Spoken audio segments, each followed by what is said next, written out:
السلام علیکم and welcome. ابھی ہم جس انتہائی اہم معاشرتی مسئلے پہ ڈسکشن کریں گے وہ ہے جنڈر انیکویلٹی۔ جنڈر انیکویلٹی مینس جنسی تضاد۔ اب جنسی تضاد جو ہے وہ مختلف معاشروں میں مختلف نوعیت کا پایا جاتا ہے، جیسے کہ مغربی کلچر میں جنسی تضاد کی نوعیت کچھ اور ہے، ہمارے عرب ممالک میں جنسی تضاد کی نوعیت کچھ اور ہے، اور ہمارے وسطی ایشیائی ممالک میں جنسی تضاد کی نوعیت کچھ اور ہے۔ خصوصاً اگر ہم پاکستان کی بات کریں تو پاکستان میں جنسی تضاد اور بالخصوص ناردرن ایریاز میں اور ایک اسپیشل کلچر کے لوگوں میں بہت زیادہ پایا جاتا ہے۔ جنسی تضاد کا مطلب ہے مرد اور عورت کے درمیان میں فرق کرنا۔ اب ہم اگر اپنے معاشرے میں دیکھتے ہیں پاکستان میں رہتے ہوئے تو ہم دیکھتے ہیں کہ جب کسی کے گھر میں بیٹا پیدا ہوتا ہے تو اس کی خوشی کا جو عالم ہوتا ہے، جو اس کی خوشی کی نوعیت ہوتی ہے وہ مختلف ہوتی ہے اس کے کہ جب اس کے گھر میں بیٹی پیدا ہوتی ہے۔ جب بیٹی پیدا ہوتی ہے تو ہمارے گھروں میں افسوس کیا جاتا ہے، اور جب بیٹا پیدا ہوتا ہے تو خوشی منائی جاتی ہے۔ یہ جنسی تضاد ہے کہ مرد کے پیدا ہونے پہ خوشی منائی جاتی ہے، عورت کے پیدا ہونے پہ افسوس کا اظہار کیا جاتا ہے۔ اور پھر جب عورت بڑی ہو جاتی ہے، وہ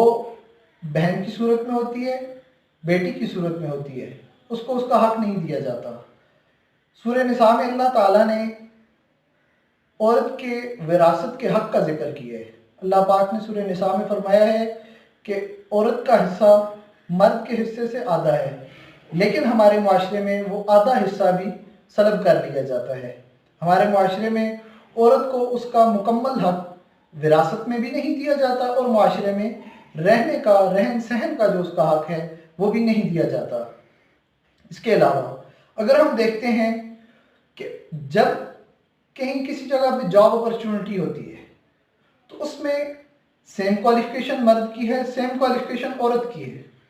اس میں مرد کو پریفرنس دی جاتی ہے، جبکہ عورت کو اسی جاب پوزیشن کے لیے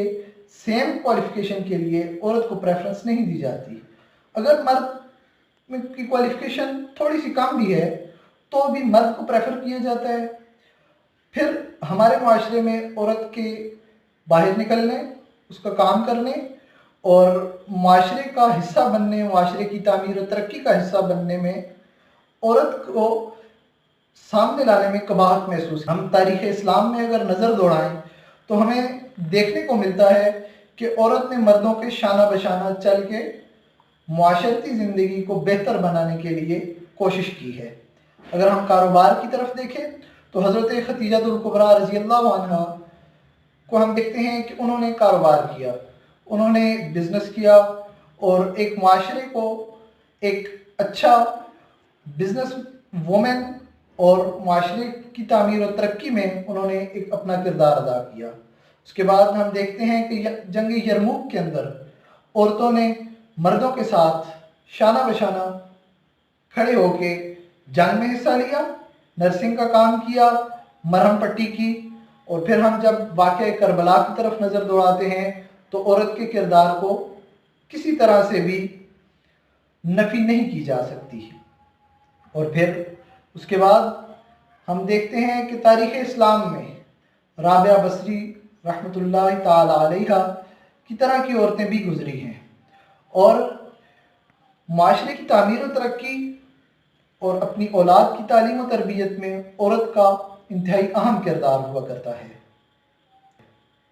اس کے علاوہ ہم جب دیکھتے ہیں کہ ہمارے معاشرے میں عورت کے ساتھ جو سلوک کیا جاتا ہے کہ عورت کو صرف گھر کے کام کاج، بچے پیدا کرنے اور بچے پالنے تک محدود کر دیا جاتا ہے۔